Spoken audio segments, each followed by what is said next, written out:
So exactly এখন যাচ্ছি বারডুবাইতে।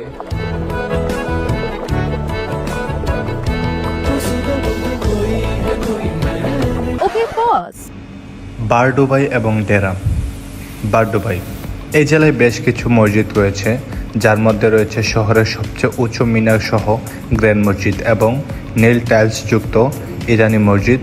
বেশিরভাগ ভারতীয় প্রবাসী পরিবার বারডুবাইতে বসবাস করে, কারণ এটি 1960-এর দশকে প্রতিষ্ঠিত একটি হিন্দু মন্দির কাছাকাছি অবস্থিত। অন্যদিকে রয়েছে ডেরা। ডেরা একটি ঐতিহাসিক গুরুত্বপূর্ণ এলাকা। এটি দুবাইয়ের শহরের প্রাচীন অংশ, যেখানে কেনাকাটা সংস্কৃতি এবং আধুনিকতার মিশ্রণ দেখতে পাওয়া যায়। ডেরা তার ঐতিহাসিক সুক যেমন গোল্ড সুক এবং স্পাইসি সুক এবং ক্রিক এর জন্য পরিচিত। এছাড়াও এখানে বিভিন্ন ধরনের খাবারের দোকান এবং আবাসিক এলাকা রয়েছে।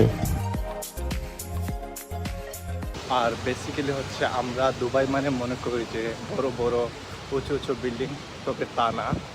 দুবাইয়ের কিছু ওল্ড কিছু জায়গা আছে, যেই জায়গাগুলো বেসিক্যালি আমরা ভিডিওর মধ্যে দেখি না, বা অনেকে এসব নিয়ে ভিডিও করে না।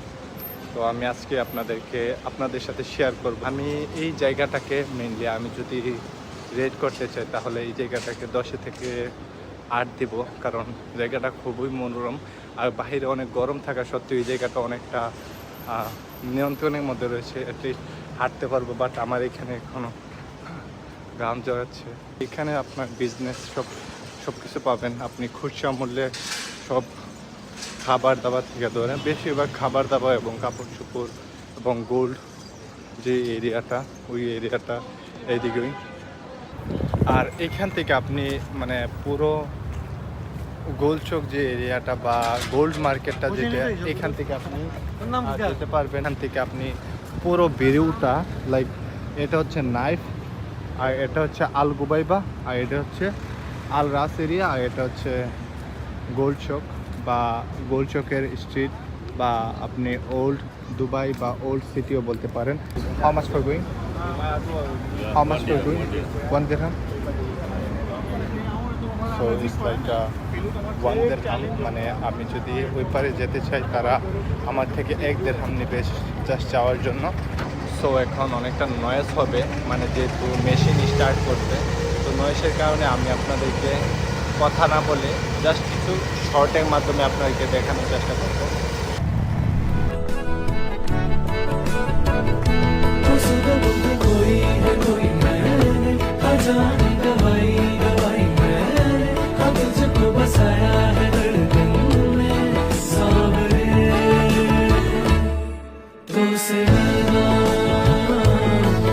जब से मिले तुझसे नैना,